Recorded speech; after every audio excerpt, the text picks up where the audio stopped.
Bueno, continuando con la segunda parte del teórico sobre mitos y supuestos y realidades en tanto las clases de educación física, en perspectiva de géneros, y qué cuestiones han hecho poner en tensión esta mirada, y en particular pensándolo desde la Organización Espacial y del Orden Comunitario, habíamos visto algunas situaciones que habíamos puesto algunos ejemplos sobre recreo, pero también podemos pensar concretamente qué pasa con las canchas de fútbol que están pensadas para las clases con varones y las canchas de vóley destinadas a las mujeres. O mucho peor, cuando estas clases también se utilizan para un fútbol tenis. Ese mito es muy gráfico en la manera binaria, dicotómica de presentar los saberes y saberes sexistas, mientras que otros ofrecen clases mixtas y diversas que coinciden con la posibilidad de presentarse en encuentros deportivos programados, como sucede en el CEF 67 de Berisso, y los torneos mixtos para atletismo, vóley. ¿Qué quiere decir? En la práctica concreta en el CEF de Berisso no solamente existen los torneos por sexo, sino que hay competencias dentro del atletismo, vóley, fútbol y softball que se han hecho de manera mixta, sobre todo en primaria. Muchas veces surgió por la necesidad al no ver matrículas, por ejemplo en softball o en atletismo, comenzar a juntar las edades y los sexos para que esto suceda. Pero se vio el beneficio de cómo se retroalimenta esa motricidad a partir del encuentro deportivo. Y son encuentros deportivos programados porque es en corto tiempo, con muchos equipos, hay una adaptación de las reglas. Pero qué importante poder visibilizar cómo utilizamos o cómo repartimos los espacios desde el Departamento de Educación Física y cómo reproducimos esas prácticas sexistas binarias que las ponen a las mujeres en espacios estáticos, reducidos y perimetrales al mismo tiempo. Esta geografía de la clase, del patio, que lo comentábamos mucho con Mónica Guela, profesora del seminario también. Poder pensar otras situaciones como que muchos siguen formando las hileras de varones y de mujeres para desplazarse hacia el patio o la cancha, para entrar, como dice Pavía, ¿no? Entramos al patio. Y en esto, ¿no? De pensar cómo es esto, por qué dividimos a las mujeres por un lado y a los varones por otro, no lo saben. No te dan ni los estudiantes ni la senio. Te dice por qué los divide. Y cuando te hace un ensayo de explicación, y porque lo viene haciendo siempre, porque los mantengo más ordenados, o sea que es una hilera disciplinar, pretendo que todos, ¿por qué le digo pones al más alto al fondo y al más grandote o a la más grandota y al más pequeñito adelante? Si el pequeñito es el que siempre pega, viene último y se te pone adelante porque sabe que va a tener ese lugar. Bueno, esta ubicación de los cuerpos que no tienen explicación, sino que son reproducciones, y no se dan cuenta que las niñeces, trans, travestis, las orientaciones sexuales, que no las vemos, las corporeidades, en tantos corporalidades, no las tenemos en cuenta en esta diversidad, sino que ya encasillamos en varones, masculinos, machos, mujeres, femeninas, y no vamos a decir hembras, vamos a decir delicadas, ¿sí? Esto tiene que ver en cuanto a los más pequeños, que también se les perdona, ¿no? Los cuerpos. Otro instrumento que promueve la exclusión es la lista de asistencia, al dividir varones nuevamente y mujeres por otro, la cual discrimina fehacientemente a quienes la diversidad de género manifiesta no la tienen. La sexualidad se muestra cis, heteronormativa, hegemónicamente masculina y hegemónicamente femenina. Dijimos que ser cis es cuando coincide la autopercepción con los genitales de nacimiento. Y es normativa porque es lo que esperamos, se instala como norma. Y es hetero porque se supone que el deseo sexual hacia otra persona va a ser también heterosexual, nunca homosexual, lésbico o gay. Bueno, este instrumento, que es binario, que es dicotómico, es violento por ser excluyente y exhaustivo. Expone sin sentido lo diverso, lo diferente, porque si no encajas acá, no encajas allá. Lo anteriormente, estas cuestiones administrativas muestran que es necesaria una práctica inclusiva o integradora, que sobre todo lo demuestran en las escuelas de jornadas extendidas y completas, a las cuales no se les asigna profesores por sexo o por género, ya que se lleva un presupuesto que los gobernantes no están dispuestos a invertir. Y también pensamos en esto de cómo se construye, por un lado, primero las mujeres, después los varones o la inversa, cuando podríamos tranquilamente respetar las identidades haciendo un listado con orden alfabético. Pero ¿qué sucede? Cuando nos piden completar las planillas, nos dicen cuántas mujeres, cuántos varones. También es binaria. No nos preguntan si hay identidades diversas. Y si existieran identidades diversas, ¿para qué discriminarlas dentro de la lista? Bueno, estas paradojas que tienen los instrumentos en las escuelas. Bueno, existía una normativa allá por el año 1998 que obligaba a dar clases mixtas hasta tercer grado de la primaria. Y luego las profesores y profesoras debían dar clases a sus estudiantes, ¿no? Mujeres y a los profesores varones, a los varones. Esta normativa fue disuelta en secundaria por una resolución que se publicó el 17 de diciembre de 2013, que planteaba explícitamente la educación mixta en toda la secundaria, con una aplicación paulatina pero efectiva.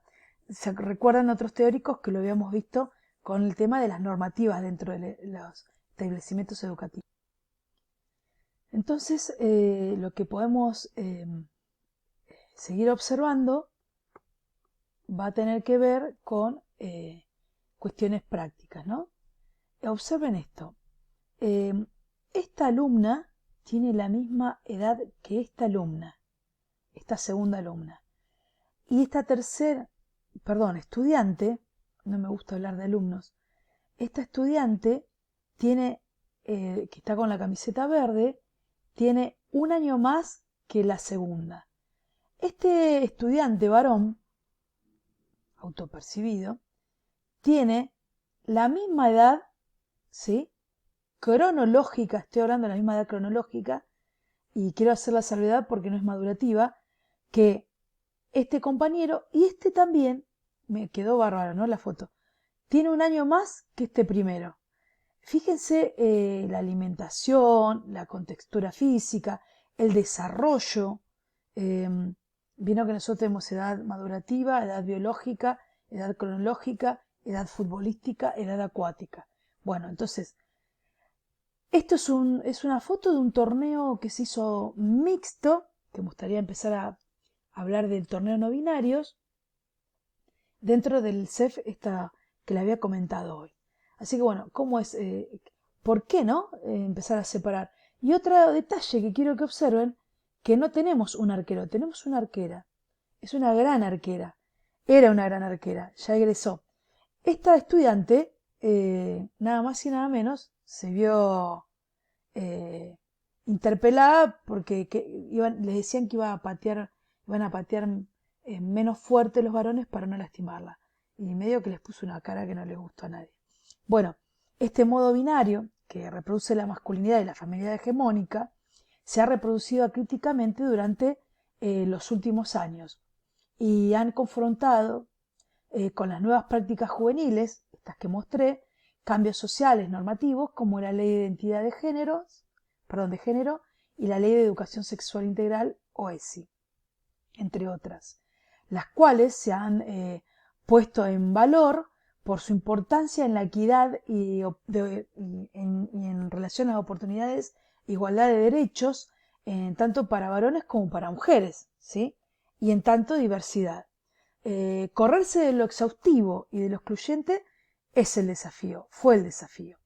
Lo exhaustivo promovía lo dual, lo antagónico, es decir, la pertenencia a lo femenino hace que no pertenezcas a lo masculino y, y un todo necesario al mismo tiempo. Mientras que lo excluyente no permite que sea algo ambiguo, o se es varón o se es mujer. En estas lecturas de reproducción de estereotipos, esta mirada reprodujo críticamente desigualdades de géneros y de sexos, sin dar lugar, y digo sexos porque no es el masculino y el femenino, sino es también intersexual, que ya habíamos visto en lo que eran en anteriores teóricos. Esto que no visibilizamos en nuestras clases tiende a esconder lo diverso, lo otro, lo diferente, lo intermedio. La mujer estaba reducida a lo privado, la limpieza, la higiene de las clases, entre otras, reduciendo a la mujer a prácticas rítmicas sin oponentes, etc. Una de las cuestiones también que se relacionó a los estereotipos tiene que ver con que el varón realiza cualquier tipo de gimnasia, juegos, deportes y vida en el medio ambiente que lo rodea. Incluso puede ser partícipe de clases de aeróbica, por ejemplo. Pero el varón que elige para mostrar, el varón que se elige para mostrar los ejemplos, siempre tiene que ser una figura masculina. Se lo propicia como modelo, ¿no? Y a mí me gustaría que vean acá que lo binario también se da en las clases y en las propuestas que hacemos, ¿no? De estas clases. No tenemos ningún problema en hacer que se amontonen, que se amuchen unos con otros, porque los de abajo van a ser los gorditos, los más corpulentos, y el chiquitito va a tener la posibilidad. Es reintegrador la pirámide, a mí me encanta, pero muy pocas veces la planteamos con las mujeres. Fíjense acá el aro contenedor para las niñas y acá un fútbol. Esta es una de las chicas, una de las estudiantes. Fíjense qué bien cómo bajan su centro de gravedad y cómo, ¿sí?, se interpelan entre ellas para poder jugar ella también es una de las estudiantes, justo un 2 versus 2 masculino-femenino, así que binariamente hablando. Bueno, como parte de la conclusión, al triangular la observación en las clases con lo que dicen que hacen y lo que prescriben, el diseño curricular, incluida la resolución sobre educación secundaria mixta, encontramos que los mitos se reproducen bajo un formato de historicidad, comodidad personal, avalada por las instituciones que es de incertidumbre ante los cambios y la ignorancia y desconocimiento de las normativas que se da hasta el momento, tanto en primaria como en secundaria en su mayoría. Descansan en los supuestos esos que parecen ser incuestionables, como la fuerza en los varones y la delicadeza en la mujer. Al mismo tiempo, las realidades entrelazan las nuevas prácticas en las clases, desde lo innovador, creativo, sorpresivo, de la mano de acciones y profes y profas que implementan su propia práctica, permitiendo cuestionar y evitar viejos paradigmas que instigan al criterio dicotómico, binario, reproduccionista de estereotipos y prejuicios hegemónicamente femeninos masculinos y micromachismos, que son legitimados. En este sentido, hay quienes atienden la diversidad y es superada por la posibilidad de contemplar lo diverso, lo distinto, lo minoritario, lo incómodo y desafiante, que permitan producir nuevos saberes, unas nuevas didácticas y una nueva pedagogía. Queda demostrado que los mitos y los supuestos son superados por las nuevas interpretaciones de las actuales realidades. Seguramente haya más mitos y supuestos que no hemos descrito, y esos también deberán ser relatados. Los invitamos a seguir investigando en clave de géneros y sexualidades y comencemos a promover una incomodidad empática, propia, social e institucional. Una comodidad empática. Todo mito que se parezca a esta realidad es una mera coincidencia. Por supuesto, finalizamos este teórico y les sigo dejando la pelota picando. era el área.